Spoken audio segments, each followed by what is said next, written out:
نبی علیہ السلام نے ایک دفعہ ادھر جہاں اس وقت جو دروازہ اس جانب تھا آپ نے اشارہ کر کے فرمایا کہ میرا دل چاہتا ہے کہ یہ دروازہ عورتوں کے لیے خاص ہو جائے، مرد یہاں سے نہ گزرے۔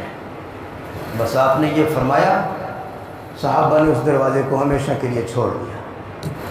ایک دفعہ نبی علیہ السلام جمعے کا خطبہ دے رہے ہیں، خطبہ جمعہ، دوران خطبہ لوگ کچھ کھڑے نظر آئے، چلتے پھرتے نظر آئے۔ آپ نے خطبے کے دوران فرمایا بیٹھ جاؤ۔ ہم بھی بتاتے ہیں نا کہ خطبہ بیٹھ کے سننا، آپ نے فرمایا بیٹھ جاؤ۔ عبداللہ بن مسعود رضی اللہ تعالی عنہ، جلیل القدر صحابی، مفسر قرآن، ترجمان القرآن، بہت سارے صحابہ کا استاد حضرت عبداللہ بن مسعود رضی اللہ تعالی عنہ اب مسجد میں داخل ہو رہے، ایک پاؤں مسجد سے باہر ہے، ایک پاؤں مسجد کے اندر ہے۔ ابھی مسجد میں داخل ہونے لگے، ادھر سے کان میں آواز آئی، اللہ کے نبی نے فرمایا بیٹھ جاؤ، وہی بیٹھ گئے۔ وہ ایک قدم جو مسجد سے باہر تھا وہ اندر نہیں رکھا، ادھر ہی بیٹھ گیا۔ صحابہ چونکہ ان کے شاگرد تھے، استاد جی آگے آ جاؤ، جوتوں میں بیٹھ گئے۔ کہا اللہ کے نبی کہیں بیٹھ جاؤ اور میرا قدم اٹھ جائے، یہ غلام ایسے نہیں کر سکتا۔ اللہ کا نبی کہے بیٹھ جاؤ اور میرا قدم اٹھ جائے، یہ غلام ایسے نہیں کر سکتا۔ ہم نے غلامی کا ہار پہنا ہے اپنے گلے میں، یہ نہیں ہو سکتا کہ اللہ کے نبی نے کہہ دیا بیٹھ جاؤ اور ابن مسعود کا قدم آگے اٹھ جائے۔ او صحابہ سے کسی کا قدم آگے نہیں جا سکتا۔ ایک آدمی جانے لگا مسجد سے، حضور نے آواز، صحابی معاویہ نظر آ گئے، معاویہ ادھر آؤ۔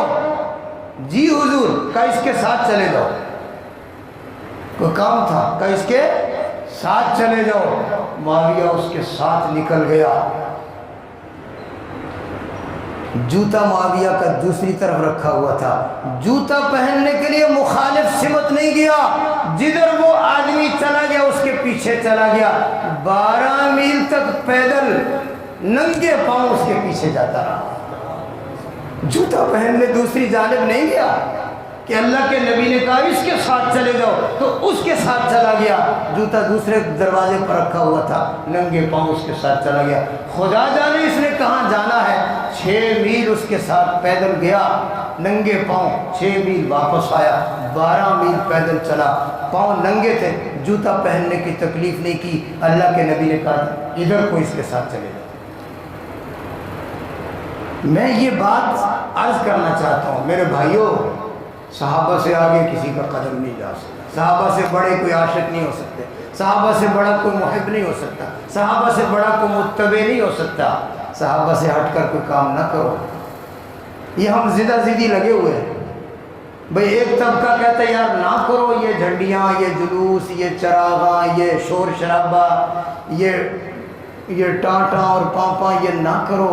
دوسرا زدہ زدی کہتے ہیں ہم نے اور کرنا ہے، یہ نہ کرو یار۔ اللہ کے نبی نے دین دیا ہے، صحابہ نے دین پر چل کر دکھایا ہے، ہم اس کے مطابق چلیں گے تو قیامت کے دن اللہ کے نبی کو بھی منہ دکھا سکیں گے اور صحابہ کے ساتھ بھی کھڑے ہو سکیں گے، ورنہ اللہ کے نبی کو بھی منہ نہیں دکھا سکیں گے اور صحابہ بھی اپنے ساتھ کھڑے نہیں ہونے دیں گے۔ اما بعد فاعوذ باللہ من الشیطان الرجیم، بسم اللہ الرحمن الرحیم، انا اعطیناک الکوثر فصل لربک وانحر ان شانئک هو الابتر۔ بسم اللہ الرحمن الرحیم، وما كان لمؤمن ولا مؤمنة إذا قضى الله ورسوله أمرا أن يكون لهم الخيرة أن يكون لهم الخيرة من أمرهم ومن يعص الله ورسوله فقد ضل ضلالا مبينا. قال رسول الله صلى الله عليه وسلم كل أمتي يدخلون الجنة إلا من أبى. قيل ومن أبى يا رسول الله؟ قال رسول الله صلى الله عليه وسلم من أطاعني دخل الجنة ومن عصاني فقد أبى. بسم الله الرحمن الرحيم. إن الله وملائكته يصلون على النبي يا أيها الذين آمنوا صلوا عليه وسلموا تسلیما. میرے محترم بھائیوں، بزرگوں، دوستوں، ساتھیوں، ربیع الاول کا مہینہ ہے. اس ماہ مبارک کے حوالے سے، اس کی مناسبت سے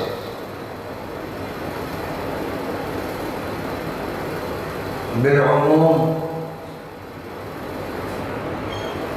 سیرت پر بیانات جناب رسول اللہ صلی اللہ علیہ وآلہ وسلم کی ولادت، وفات، آپ کی سیرت، آپ کی شان کے متعلق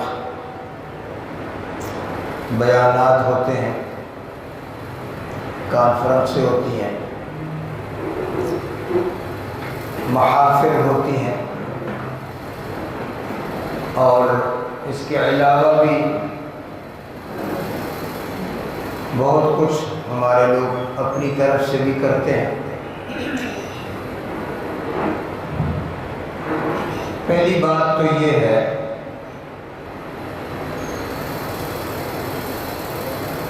کہ علماء اہل سنت والجماعت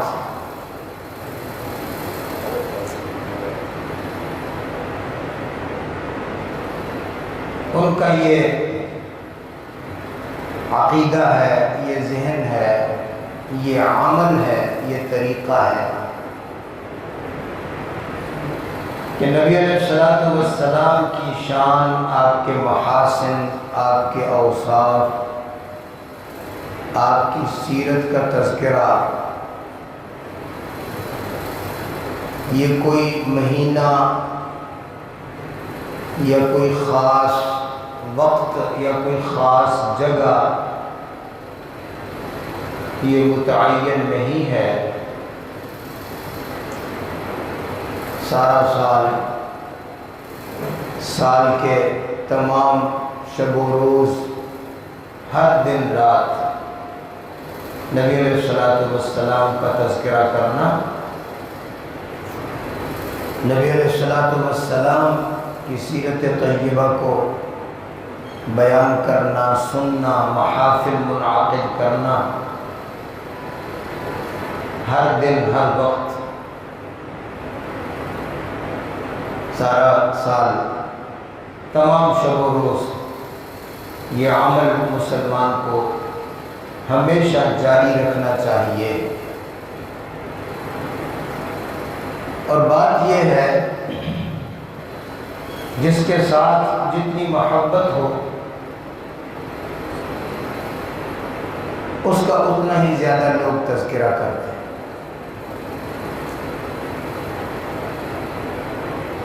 یہ ایک غلط سی رسم چل نکلی ہے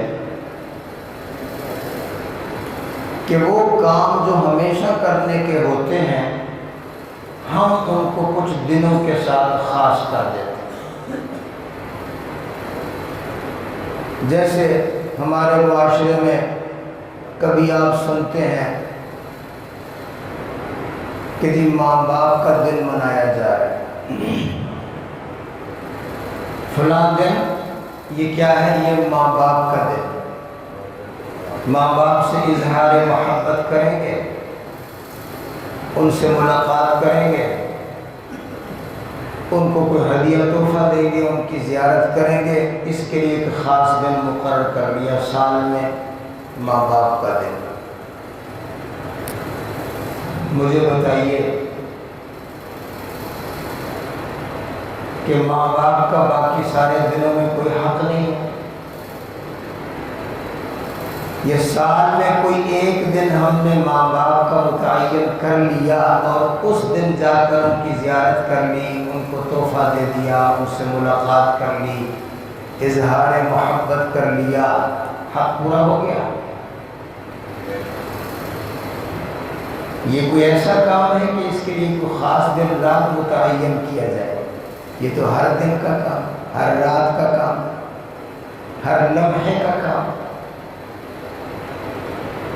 رحمت کائنات کے سامنے ایک شخص آیا، اس نے اپنی مشکلات بیان کی، بڑی مشکل میں ہوں، مسائل میں گھرا ہوا ہوں، پھنسا ہوا ہوں۔ نبی علیہ السلام نے ارشاد فرمایا تیری ماں زندہ ہے؟ جی زندہ ہے۔ فرمایا جا کے ماں سے دعا کروا لے، اللہ جل جلالہ ماں کی دعا کی برکت سے تیری مشکلیں آسان کر۔ ایک شخص سے اسی طرح آپ نے پوچھا تیری ماں زندہ ہے؟ جی نہیں، ماں دنیا سے جا چکی۔ فرمایا خالہ ہے؟ جی خالہ جان ہے۔ فرمایا الخالہ تو بمنزلۃ الام، خالہ بمنزل ماں ہوتی ہے، جا اپنی خالہ سے دعا کروا لے، وہ تیری ماں ہے، اللہ جل جلالہ تیری مشکلیں آسان فرما دے۔ رحمت کائنات جناب رحمت للعالمین صلی اللہ علیہ وآلہ وسلم ارشاد فرماتے ہیں کہ جس شخص نے اپنے باپ کی زیارت کی، اس کا چہرہ دیکھا، صرف دیکھ لیا، زیارت کر لی، کوئی اور خدمت نہیں کی، کوئی اور خدمت کرے پھر تو کیا ہی بات، کوئی ضرورت پوچھی نہیں، ضرورت پوچھتا تو پھر تو کیا ہی بات، خدمت کرے، ضرورت پوچھے، ضرورت پوری کرے، مشورہ کرے، پاؤں دبائے، ان کے منہ میں لقمے ڈالے، کھانا کھلائے، ضرورت پوری کرے، یہ تو بہت بڑی بات ہے۔ فرمایا جس شخص نے صرف جا کر اپنے باپ کا چہرہ دیکھ لیا، زیارت کر لی، ایک مقبول حج کا ثواب ہے، مقبول حج۔ ہر سال لاکھوں لوگ حج کرتے ہیں، 30 لاکھ 40 لاکھ 50 لاکھ لوگ حج کر رہے ہیں، خدا جانے کس کا قبول ہے کس کا قبول نہیں۔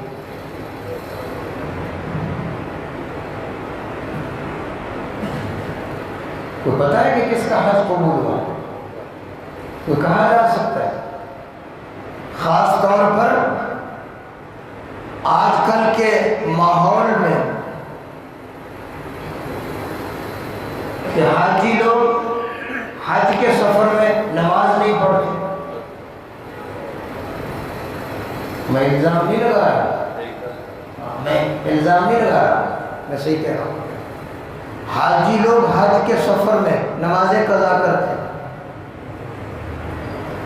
حاجی لوگ حج کے سفر میں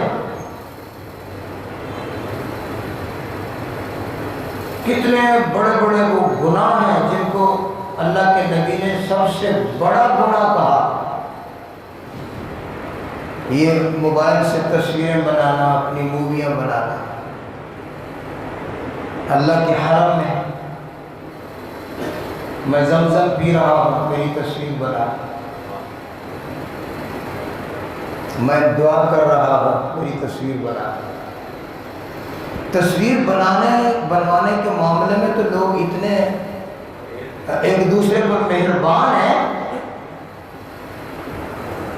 کہ ایسے کوئی اجنبی جا رہا ہے نا، کسی اور ملک کا بندہ ہے، بندہ بھی نہیں، چاہے زنانی عورت ہے، اس کو روک کے کہتے ہیں یہ تصویر بنانا میری، اپنا موبائل اس کو پکڑا دیا، میں ایسے کرتا ہوں تو میری تصویر بنا، وہ بھی بڑے خوش ہوتے ہیں کہ ہاں میں بنا دوں۔ اس معاملے میں بھی اتنے اللہ اکبر۔ روضہ رسول پر مواجہہ پر، جہاں نبی علیہ السلام کے چہرہ اقدس کے سامنے کھڑے ہو کر ہم نے سلام پیش کرنا ہے، وہاں کھڑے ہو کر اپنی تصویر بنائیں۔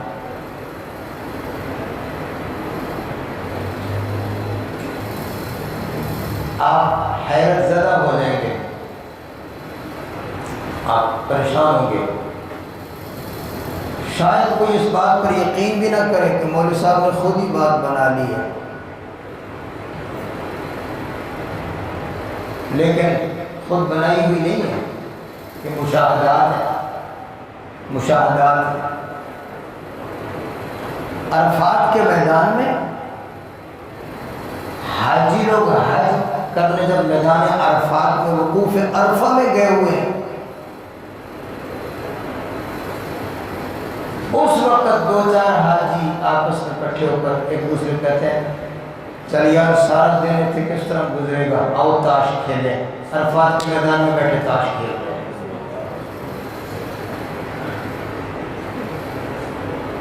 عرفات کے میدان میں وقوف عرفہ کرنے والے حاجی احرام باندھے ہوئے ہیں، اپنا وقت پاس کرنے کے لیے، دن گزارنے کے لیے بیٹھے تاش کھیل رہے ہیں۔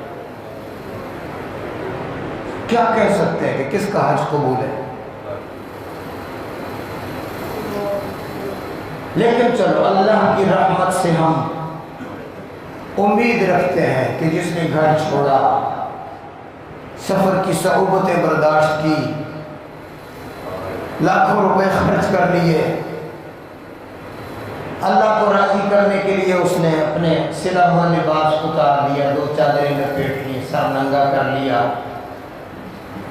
شاید اللہ اس کی عاجزی کو قبول فرما لے، تو وہ اس کا معاملہ ہے کہ وہ قبول کر لیتا ہے، اگرچہ ادھر سے قابل قبول نہ بھی ہو۔ یہاں تو لوگ اصلی پاکستانی نوٹ، اصلی نقلی نہ ہو، اس کو تھوڑا سا میلا ہو چکا، پرانا ہو چکا، لوگ اس کو قبول نہیں کرتے، حالانکہ اصلی ہے۔ پھٹا ہوا ہو، ٹیپ لگی ہوئی ہو، کسی نے جوڑا ہوا ہو، لوگ اس کو واپس کر دیتے ہیں، نوٹ بدل دو جی، یہ ہم نہیں لیں گے، حالانکہ اصلی ہے، نقلی نہیں ہے، اصلی ہے۔ وہ تو بے نیاز ہے نا، وہ غفور الرحیم ہے، وہ نقلی نیکیوں کو بھی قبول کر لیتا ہے۔ یہ ہم جو کر رہے ہیں، یہ نمازیں پڑھ رہے ہیں، روزے رکھ رہے ہیں، یہ اصلی نیکی ہے ہماری، اس کو اصلی نیکی کہیں گے ہم، جو ہمارا حال ہے۔ تو میرے بھائیوں، بات یہ ہے کہ اللہ جل جلالہ قبول کر لیں، وہ اس کا رحم، وہ اس کا کرم، وہ اس کا فضل، وہ اس کی شفقت، وہ اس کی عنایت، وہ اس کی مہربانی، ورنہ ادھر سے تو سارے سکے کھوٹے ہیں، یہ تو سارے سکے کھوٹے ہیں، کوئی اصلی نہیں ہے۔ میں عمومی بات کر رہا ہوں، مجموعی بات، بیچ میں اللہ کے خواص بھی ہیں، خواص بھی ہیں، ان خواص کی برکتوں سے تو اللہ جل جلالہ باقی سب کا کام بھی بنا دیتے ہیں۔ میرے استاد محترم تھے، ہمارے قرآن پاک کے حفظ کے گردان کے اساتذہ میں سے حضرت قاری رحیم بخش پانی پتی رحمۃ اللہ علیہ ہر سال تقریباً حج کو یا عمرہ کو تشریف لے جاتے تھے، یا کبھی کوئی سال کا وقفہ ہوا اکثر جاتے تھے۔ ایک موقع پر انہوں نے فرمایا، دو باتیں ان کی بتاتا ہوں، دو باتیں۔ ایک موقع پر انہوں نے بتایا کہ لوگ عمرہ کر لیتے ہیں اور بھاگ بھاگ کے دوڑ دوڑ کے کہتے ہیں ہم نے 1 گھنٹے میں عمرہ کر لیا، ہم نے 1.25 گھنٹے میں کر لیا، لو جی ہم نے 1.5 گھنٹے میں کر لیا۔ فرماتے تھے میں عمرہ کرتا ہوں 1 دن 1 رات لگتا ہے میرا۔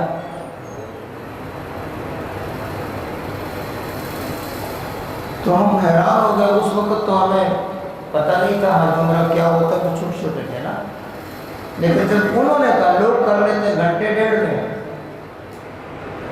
میں پورا دن رات میں کرتا ہوں، تو ہم حیران ہو گئے کہ پھر یہ ان کا عمرہ کوئی لمبا ہوگا، یہ کو بہت لمبا عمرہ کرتے ہوں گے۔ انہوں نے بتایا کہ صفا مروہ کے جب میں 7 چکر لگاتا ہوں تو صفا مروہ کے چکروں میں حکم یہ ہے کہ آپ جب صفا پر آئیں تو دعا کر لیں، مروہ پر جائیں پھر دعا کر لیں، صفا پر آئیں پھر دعا کر لیں، مروہ پر جائیں پھر دعا کر لیں۔ یعنی یہ وہ دعا کی جگہ ہے، وہاں رک کر اللہ کا ذکر اذکار تسبیح دعا، پھر چکر لگائیں پھر دعا کریں۔ ہم تو دوڑ بھاگتے ہیں نا، بس دوڑتے دوڑتے اللہ اکبر چلو بھائی دوسرا چکر، چلو بھائی اللہ اکبر دوسرا چکر، چلو۔ فرمایا میں صفا پر کھڑا ہو کر بیت اللہ کے سامنے منہ کر کے قرآن پاک کی 1 منزل پڑھتا ہوں، پھر چکر لگاتا ہوں، پھر مروہ پر دوسری منزل پڑھتا ہوں، پھر چکر لگاتا ہوں، پھر صفا پر تیسری منزل پڑھتا ہوں، پھر چکر لگاتا ہوں، 7 چکر مکمل کرتا ہوں، قرآن کی 7 منزلیں مکمل کرتا ہوں۔ یہ خواص بھی ہیں، وہ آسمان پر جیسے تارے چمکتے ہیں نا، یہ زمین کے چمکنے والے تارے ہیں یہ لوگ۔ ہم پوری امت کے تمام افراد پر الزام نہیں لگا رہے، ہم تو ایک عمومی بات کر رہے ہیں، عام حالات کیا ہیں۔ اب میں بطور لطیفے کے ایک بات سنایا کرتا ہوں، لطیفہ بھی سمجھ لیں آپ، اور بات بھی جو میں سمجھانا چاہتا ہوں وہ بھی کہ کچھ کام ایسے ہیں کہ حج عمرہ پہ جانے والے لوگ اس کو عبادت سمجھ کے کرتے ہیں کہ سب سے بڑی عبادت یہ ہے، یہ ضرور کرنا ہے۔ نمبر 1 تصویریں بنانا، حج عمرہ ہمارا رہ جائے، تصویر ضرور بنانی، ایک دوسرے کی موویاں ضرور بنانی، اور اس کو یعنی عبادت کا حج عمرے کا لازمی حصہ سمجھتے ہیں کہ اس کے بغیر تو ہمارا حج ہوگا ہی، اس کے بغیر تو عمرہ نہیں ہوگا۔ لو جی میں طواف کر رہا ہوں، اس کی تصویر بنا لو، میں بس پر سوار ہو گیا، اس کی تصویر بنا لو، میں صفا پر کھڑا ہوں، اس کی بنا لو، میں مروہ پر کھڑا ہوں، اس کی بنا لو، میں زمزم پی رہا ہوں، اس کی بنا لو، میں روزہ رسول پہ سلام پیش کر رہا ہوں، اس کی تصویر بنا لو۔ یہ عبادت ہو رہی ہے، کیا ہو رہی ہے؟ عبادت۔ اس کو عبادت سمجھ کے۔ نمبر 2 وہ اب تو کچھ یعنی بدل گیا ہے، پہلے کچھ عرصہ پہلے یہ تھا کہ ایک دوسرے کی جوتیاں اٹھانا حاجی عبادت سمجھتے، عمرہ کرنے گئے، حج کرنے گئے، مسجد میں گئے، مسجد سے نکلے، جڑی مرضی جوتی پا کے چلے جاؤ، اس کو وہ کیا سمجھتے تھے؟ عبادت۔ اب کچھ عنوان بدل گیا ہے، اب ہر حاجی اپنا جوتا اپنی بغل میں رکھتا ہے، اب کچھ ورنہ پہلے تو یہ سب کا مسئلہ اتنے جائز ہے جی، جڑی مرضی جوتی پارو، اتنے جائز ہے۔ اس کو لوگ کیا سمجھتے تھے؟ عبادت۔ تیسرا کام نمازی کے آگے سے گزرنا، وہ اس کو عبادت سمجھے، جائز ہے۔ مکے میں مدینے میں نمازی نماز پڑھا تو وہ نبی ہو، وہ ہٹ جاؤ اللہ کے بندے، نمازی کے آگے سے گزرنا تو منع ہے۔ ایک آدمی کو میں نے کہا بھی نمازی کے آگے سے ایسے ہی گزر جاتے ہو یار، منع ہے۔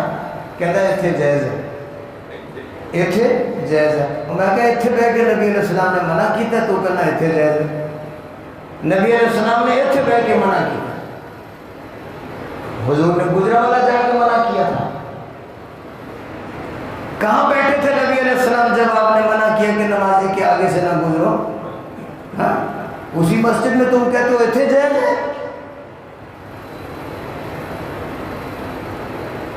ہاں ہجوم ہوتا ہے بہت زیادہ، لوگوں کو باہر گزرنا اٹھنا، اس کا یار ہم سے طریقہ پوچھ لو، مسئلہ پوچھ لو، ایسی تو نہیں ہے کہ اللہ کے حرام کو جائز بنا دو۔ اللہ کے نبی نے ارشاد فرمایا نمازی کے آگے سے گزرنے والے کو پتہ چل جائے نا کتنا عذاب ہے، 40 سال تک کھڑا رہے، وہاں سے پاؤں نہ ہلائے۔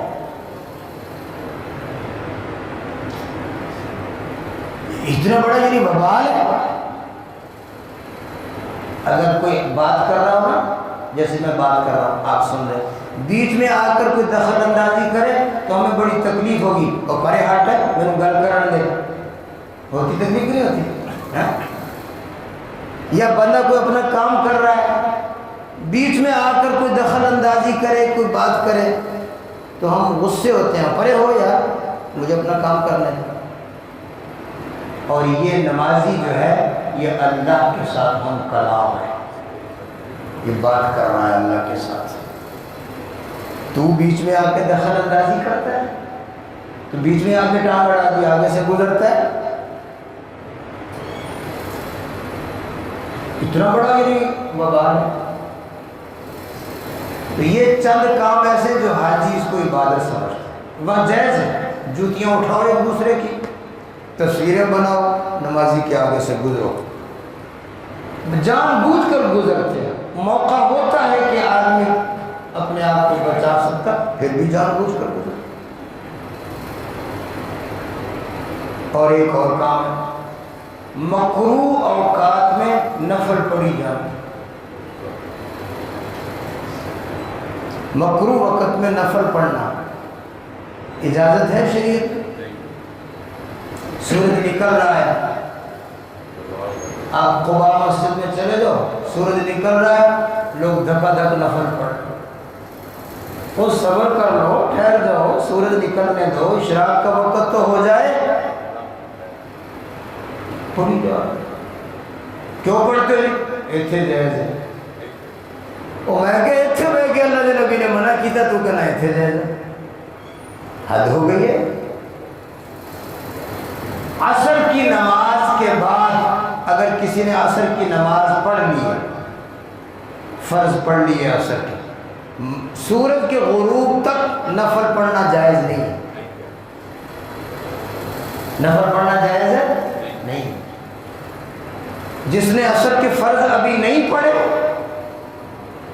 وہ پڑھ سکتا ہے، جس نے عصر کے فرض پڑھ لیے، جماعت سے پڑھ لیے یا اپنے پر، اس کے بعد سورج ڈوبنے تک نفل نماز پڑھنا جائز ہے نہیں۔ ریاض الجنہ میں ٹھوکی جا رہے، ریاض الجنہ میں، روضۃ الجنہ میں جس کو موقع ملتا ہے، کیونکہ وہاں تو اب صورتحال ایسی ہے کہ یہ مشکل سے کسی کو رات کو ملے گا، پہلے تو ایسے ہوتا تھا نا کہ جب جی چاہے چلے گئے، اب تو ایسی بات نہیں، اب تو وقت لینا پڑتا ہے۔ تو کسی کو عصر کے بعد کا وقت مل گیا جا کر نفل پڑھنا۔ اگر کوئی یار اللہ کے بندے مکروہ وقت ہے عصر کے بعد، تو نفل پڑھ رہا ہے، انہیں پتہ کی کہنا ہے اے سارے پڑھ دیتے ہیں، یہ بڑی دلیل ہے کہ سارے کر، اب باقی سارے لوگ پڑھ دے پہنے اللہ اکبر۔ میں نے ایک آدمی نے 2 نفل پڑھے، میں نے کہا اثر کے بعد نفل جائز نہیں ہے، مت پڑھو۔ 2 رکعت پڑھ کے اس نے سلام پھیرا، میں ساتھ بیٹھا تھا روضۃ الجنہ میں نے کہا اثر کے بعد نفل جائز نہیں، مت پڑھو۔ کہتا سارے پڑھ دے پہنے، کھڑا ہو کے پھر اللہ اکبر 2 اور نیت لے، یا یہ کہے گا اے سارے پڑھ دے۔ میں نے ایسا موقع ہو تو میرے دل میں ایک بات آتی ہے کہ میں ایسے بندے کو کہوں کہ کلمہ سنا، تو ظاہر ہے مسلمان کلمہ کون سا سنائے گا؟ لا الہ الا اللہ محمد الرسول اللہ، یہی سنائے گا نا۔ یہ بیٹے سارے لوگ کا نام نہیں آیا، میں نے کہا یوں پڑھا کرو نا لا الہ الا اللہ سارے لوگ رسول اللہ، کیونکہ تم نے کام تو وہ کرنا ہے جو سارے لوگ کرتے ہیں، تو پھر کلمہ یوں پڑھو نا لا الہ الا اللہ سارے لوگ رسول اللہ، اور رسول اللہ کا کلمہ پڑھا ہے اور دلیل تیرے پاس کیا ہے؟ سارے لوگ کر رہے ہیں۔ میرے بھائیو، دین میری مرضی کا نہیں ہے، میرے باپ کی مرضی کا نہیں ہے، دین تیری مرضی کا نہیں ہے، تیرے باپ کی مرضی کا نہیں ہے، دین صرف اللہ کی مرضی کا نام ہے، اور رسول اللہ بھی اللہ کی مرضی کا ترجمان ہے۔ دین رسول اللہ کی مرضی کا بھی نہیں ہے، دین تو اللہ کی مرضی کا ہے، رسول اللہ تو اللہ کی مرضیات کا ترجمان ہے۔ بات دور نکل گئی، میں یہ کہہ رہا ہوں کہ آپ نے استاد کی بات سنا رہا تھا، ایک اور سنا دو۔ حضرت قاری رحیم بخش صاحب رحمہ اللہ تعالی قرآن پاک کے بہت اچھے مدرس تھے، فن قرات، فن تجوید، روایات کے شعبے میں اپنے وقت کے مجدد تھے۔ انہوں نے فرمایا کہ میں ایک عرصہ سے بچوں کو قرآن پاک پڑھا رہا تھا، لیکن جو قرآن پڑھ لیتے بچے پڑھ کے چلے جاتے، بھول بھال جاتے، ختم ہو جاتا، مجھے کوئی نظر نہیں آ رہا تھا کہ میرے سے پڑھ کر شاگرد آگے جا کر کوئی کام بھی کریں۔ پڑھ گئے، یاد بھی کر لیا، سنا لیا، تراویحیں پڑھ لی، ادھر چلے گئے، بلوا دیا، ختم ہو گیا، داڑھیاں منڈوا دی، کوئی نتیجہ نہیں نظر آ رہا تھا۔ تو فرماتے تھے ایک مرتبہ میں نے جا کر نبی علیہ الصلوۃ والسلام کے روضہ اقدس کے پاس جالیوں کے سامنے جہاں سلام پیش کیا جاتا ہے، اب تو وہاں ٹکنے نہیں نہ دیتے، پہلے ہم ٹک کے کھڑے ہو جاتے تھے، پہلے ٹک کے کھڑے ہو جاتے تھے، دیر دیر تک کھڑے رہے۔ مجھے خود یاد ہے کہ میں نے ایک مرتبہ جالیوں کے سامنے کھڑے ہو کر ستون کے پاس قرآن پاک کے 6 پارے پڑھ کر میں نے وہاں سے ہٹا تھا، 6 پارے میں نے پڑھے، اتنی دیر ٹک جاتے، اب تو چل۔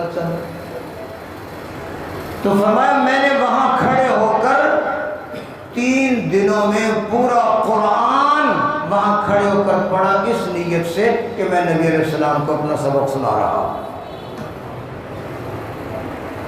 اس برکت سے، اس عمل کی برکت سے پھر یہ ہوا کہ جب میں پھر واپس آ کر میں نے قرآن پاک بچوں کو جیسے پہلے پڑھاتا تھا پڑھایا، اب جتنے لوگ حفظ کر کے مجھ سے نکلے تو سارے جو ہے وہ شعبہ قرآن کے مدرس بن گئے،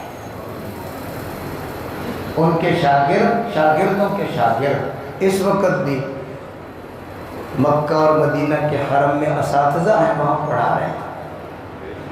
تو میں عرض کر رہا ہوں کہ ایسے لوگ بھی ہیں، ہم پوری امت پر الزام نہیں لگاتے، لیکن ایک عمومی بات کر رہا ہوں کہ اس امت نے دین کا کیا کر دیا ہے، ہم نے کیا کیا۔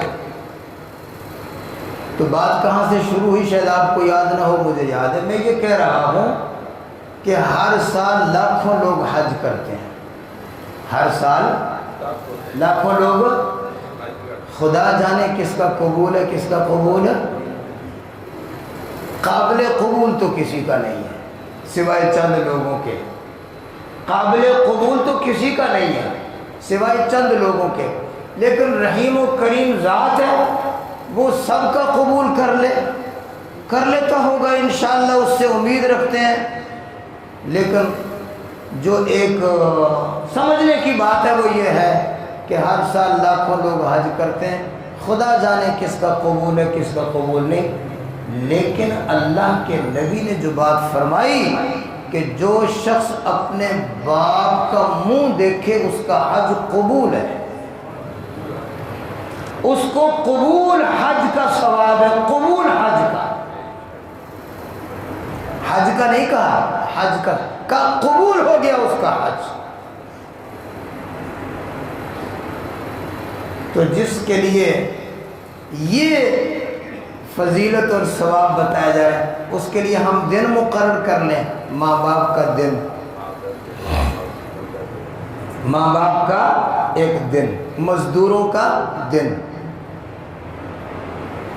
میرے خیال میں شاید میاں بیوی کا بھی کوئی دن ہوگا، اس کا بھی دن ہوگا کہ بھئی وہ سال میں ایک دن آئے گا کہ دونوں ایک دوسرے کو تحفہ پیش کرے، محبت کرے، باقی سارا سال تو کون تھے میں کون۔ اور جو کام ہمیشہ کرنے کے ہیں، خدا کرے میری بات کسی کے دل میں اترے کہ جو کام ہمیشہ کرنے کے ہیں یا ہمیشہ کرنے کے تھے، ہم نے ان کاموں سے جان چھڑانے کے لیے دن مقرر کر لیے،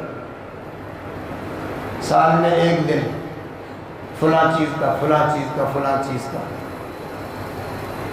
اسی کا یہ اثر ہوا کہ نبی علیہ السلام کی سیرت اور آپ کی ولادت، آپ کی وفات، اس کو بیان کرنے کے لیے بھی سال کے اندر ربیع الاول کا مہینہ مقرر کر لیا۔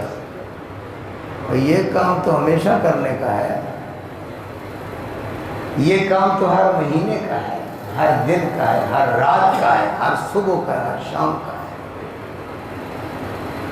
سیدنا ابو ہریرہ رضی اللہ تعالی عنہ نبی پاک صلی اللہ علیہ وآلہ وسلم کے ساتھ آپ کی حیات طیبہ میں صرف 3 سال حضور کی خدمت میں رہے۔ صرف کتنے سال؟ صرف 3 سال۔ ان کو صرف 3 سال کا موقع ملا۔ غزوہ خیبر ہوا تھا سن 7 ہجری میں، یہ خیبر میں آ کر حضور کو ملے تھے، اس کے بعد سے حضور کے ساتھ رہے 8 9 10 3 سال۔ ان 3 سالوں میں نبی علیہ السلام کی احادیث اور ارشادات کو یاد کیا۔ حضور جو فرماتے یہ اپنے سینے میں اس کو محفوظ کر لیتا، فلاں جگہ پر، فلاں موقع پر اللہ کے نبی نے یہ فرمایا، فلاں جگہ پر کھڑے تھے، فلاں موقع تھا، فلاں بندے نے آ کر سوال کیا تھا، اللہ کے نبی نے یہ فرمایا۔ ایک ایک بات نبی علیہ السلام کی ایک ایک چیز حفظ کی، یاد کی، اوروں نے بھی کی، لیکن اس کو کوئی اس قسم کا جنون تھا، کسی کو جنون ہو جائے، اس کو تو جنون تھا اس قسم کا۔ 8 دن کہتے ہیں مجھے یہ یاد نہیں رہتا تھا کہ میں نے روٹی بھی کھانی ہے یا میں نے پانی بھی پینا ہے، میں تو حضور کے ساتھ چپکا رہتا تھا سائے کی طرح۔ صرف نبی علیہ السلام کے وہ اوقات جو آپ اپنے گھر میں دہلیز کے اندر چلے جاتے تھے وہ میری آنکھوں سے اوجھل ہوتا تھا۔ جب حضور گھر سے باہر نکلتے تھے تو دروازے سے دروازے تک ایک ایک چیز میں نے حضور کی محفوظ کی۔ میں ایک بات کہوں، یقین کر لینا کہ حضرات صحابہ کرام نبی پاک کے ساتھ محبت اور عشق میں بھی کامل تھے اور اطاعت اور اتباع میں بھی کامل تھے۔ نہ ان سے زیادہ کوئی عشق و محبت کر سکتا، نہ ان سے زیادہ کوئی اتباع کر سکتا۔ تو جو کام صحابہ نے کیا عشق اور محبت میں، اطاعت اور اتباع میں، وہ کر لو، وہ دین ہے۔ اگر اس سے ہٹ کر کچھ کرو گے تو تم یہ باور کرانا چاہتے ہو کہ ہمیں صحابہ سے زیادہ حضور سے محبت ہو گئی ہے، صحابہ سے زیادہ عشق ہو گیا ہے، صحابہ سے زیادہ تم حضور کے متبع ہو گئے ہو، یہ خیال دل سے نکال دو۔ صحابہ سے آگے کسی کا قدم نہیں جا سکتا۔ ایک بزرگ کا واقعہ سنا کے بات کو ختم کر۔ ایک بزرگ تھے،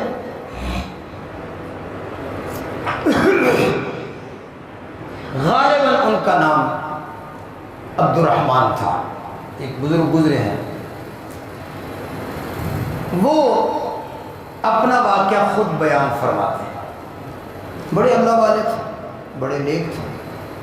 کہتے مجھے خیال آیا ایک دفعہ کہ صحابہ نمازیں پڑھتے تھے، ہم بھی پڑھتے ہیں، صحابہ روزے رکھتے تھے، ہم بھی رکھتے ہیں، صحابہ تہجد پڑھتے تھے، ہم بھی پڑھتے ہیں، صحابہ نے فلاں کام کیا، ہم بھی کرتے ہیں، ساری باتیں ہم کرتے ہیں، صحابہ کے برابر ہم کیوں نہیں ہو سکتے؟ عمل میں چلو انہوں نے نبی پاک کا دیدار کیا، وہ تو ایک ایسی عبادت ہے، وہ ہم نہیں کر سکتے۔ اس کے علاوہ دیگر عبادات، طاعات، عمل میں ہم صحابہ کے برابر کیوں نہیں ہو سکتے؟ ہم بھی ہو سکتے ہیں۔ یہ خیال آیا، خیال تو کوئی بھی آ سکتا ہے نا۔ اب سننا، اللہ والوں کی پھر اللہ اصلاح بھی کر دیتے ہیں۔ کہتے میں نے خواب دیکھا، خواب میں کیا دیکھتا ہوں کہ جناب رسول پاک صلی اللہ علیہ وسلم آپ کے ساتھ کچھ آپ کے صحابہ ہیں، ایک گاڑی ہے، جیپ جیسے ہوتی تھی پہلے، اس پر سوار ہیں، میں بھی ساتھ سوار ہوں۔ وہ بزرگ کہتے ہیں میں بھی ساتھ سوار ہوں۔ خواب میں دیکھا نبی علیہ السلام، دو چار اور حضور کے صحابہ ہیں، میں بھی ساتھ اس جیپ پر سوار ہوں اور کہیں جا رہے ہیں۔ چلتے چلتے وہ آگے کوئی چڑھائی آ گئی، وہ بزرگ اپنا خواب بیان کرتے ہیں۔ چڑھائی آئی تو وہ جیپ جو تھی ہماری گاڑی، وہ بجائے اوپر چڑھنے کے وہ پیچھے کو آنا شروع ہو گئی، چڑھائی سے اس طرح پیچھے کو آ رہی۔ جیسے وہ پیچھے کو آ رہی ہے تو نبی علیہ السلام بھی چونکہ اس میں تشریف فرما تھے، تو آپ نے ساتھیوں کے متوجہ ہو کر فرمایا اس کو روکو بھائی، یہ جو پیچھے جا رہی ہے اس کو، سمجھ رہے ہو بات ہے؟ ایک خواب جو ہوتے ہیں نا اللہ والوں کے، یہ کوئی شرعی دلیل نہیں ہوتا، نصیحت ہوتا ہے۔ یہ کوئی شریعت کی دلیل نہیں ہوتی خواب کہ اس سے کوئی مسئلہ ثابت ہو جائے، لیکن نصیحت تو ہے نا ہمارے لیے۔ تو ایسے ہی جب وہ گاڑی سے پیچھے کو جو آنے لگی تو نبی علیہ السلام نے اپنے ساتھیوں کو کہا کہ اس کو روکو بھائی، تو کہتے سب نے چھلانگیں لگا دی، اور کہتے میں نے بھی چھلانگیں لگائی کہ میں اس کو روکتا ہوں، اور میں ادھر کو جا کر کوئی پتھر تلاش کر رہا کہ اس کے پیچھے رکھوں تاکہ یہ گاڑی رک جائے۔ جب میں پتھر اٹھا کے لایا تو میں نے دیکھا کہ جو حضور کے صحابہ تھے انہوں نے گاڑی کے نیچے اپنے سر دے کر گاڑی کو وہاں جام کر دیا۔ میں پتھر ڈھونڈتا رہا، انہوں نے اپنا سر دے کر نیچے گاڑی کو ادھر جام کر دیا۔ صحابہ سے آگے کوئی بڑھ سکتا ہے؟ کوئی مت سمجھے کہ میں صحابہ سے آگے بڑھ سکتا، صحابہ سے کسی کا قدم آگے نہیں جا سکتا۔ ایک مرتبہ مسجد نبوی میں نبی علیہ السلام کی زمانے میں جو مسجد تھی، اس میں مسجد کے 2-3 دروازے تھے لوگوں کے آنے کے لیے۔ ایک دروازے کے متعلق نبی علیہ السلام نے ایسے اشارہ کر کے فرمایا، یہ وہی دروازہ ہے جس کو آج کل باب النساء کے نام سے دروازہ ہے۔ مسجد نبوی کا جو دروازہ باب النساء ہے، میں اسی کی بات کروں۔ جب ہم سلام پیش کر کے مسجد نبوی سے باہر نکلتے ہیں نا، تو یہ پہلا دروازہ جو ہے اس کو باب البقیع کہتے ہیں، بقیع۔ یہ چونکہ آگے بقیع کا قبرستان ہے، اس کا نام باب البقیع ہے۔ اس کے ساتھ جو دروازہ ہے اس کا نام باب جبریل ہے، اس کے ساتھ جو دروازہ ہے اس کا نام باب النساء ہے۔ نساء کا مطلب عورتیں، عورتوں کا راستہ۔ آخری بات عرض کرتا ہوں، نبی علیہ السلام نے ایک دفعہ ادھر جہاں اس وقت جو دروازہ اس جانب تھا، آپ نے اشارہ کر کے فرمایا کہ میرا دل چاہتا ہے کہ یہ دروازہ عورتوں کے لیے خاص ہو جائے، مرد یہاں سے نہ گزرے۔ یہ دروازہ عورتوں کے لیے خاص ہو جائے، مرد اس دروازے سے نہ آئے جائے، دل چاہتا ہے، حکم نہیں لیا، ایسے اپنا خواہش کہ میرا جی چاہتا ہے کہ اس دروازے کو عورتوں کے لیے خاص کر دیا جائے، مرد ادھر سے دوسرے دروازوں سے، ادھر سے صرف عورتیں آئے جائیں۔ بس آپ نے یہ فرمایا، صحابہ نے اس دروازے کو ہمیشہ کے لیے چھوڑ دیا۔ حضرت عبداللہ ابن عمر رضی اللہ تعالی عنہ کے متعلق یہ لکھا ہے کہ بعض دفعہ مسجد نبوی بالکل خالی ہوتی تھی، نہ کوئی مرد نہ کوئی عورت، لیکن مسجد میں آنا ہوتا یا جانا ہوتا اس دروازے کو کبھی استعمال نہیں کیا، کہ اللہ کے نبی نے اس کے متعلق خواہش کا اظہار کیا تھا کہ یہ عورتوں کے لیے ہونا چاہیے، بس پھر عورتیں گزرے تو گزرے، عبداللہ بن عمر کبھی نہیں گزرے گا، ساری زندگی کبھی اس دروازے سے نہیں گزرے۔ عورتیں نہ بھی ہوں مسجد میں پھر تو گزر سکتے، نہیں گزرے۔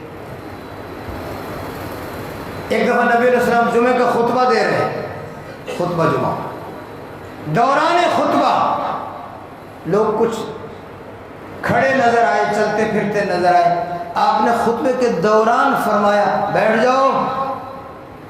ہم بھی بتاتے ہیں نا کہ خطبہ بیٹھ کے سننا، آپ نے فرمایا بیٹھ جاؤ۔ عبداللہ بن مسعود رضی اللہ تعالی عنہ، جلیل القدر صحابی، مفسر قرآن، ترجمان القرآن، بہت سارے صحابہ کا استاد، حضرت عبداللہ بن مسعود رضی اللہ تعالی عنہ اب مسجد میں داخل ہو رہے، ایک پاؤں مسجد سے باہر ہے، ایک پاؤں مسجد کے اندر ہے، ابھی مسجد میں داخل ہونے لگے، ادھر سے کان میں آواز آئی، اللہ کے نبی نے فرمایا بیٹھ جاؤ، وہی بیٹھ گئے۔ وہ ایک قدم جو مسجد سے باہر تھا وہ اندر نہیں رکھا، ادھر ہی بیٹھ گیا۔ صحابہ چونکہ ان کے شاگرد تھے، استاد جی آگے آ جاؤ، جوتوں میں بیٹھ گئے۔ کہا اللہ کے نبی کہیں بیٹھ جاؤ اور میرا قدم اٹھ جائے، یہ غلام ایسے نہیں کر سکتا۔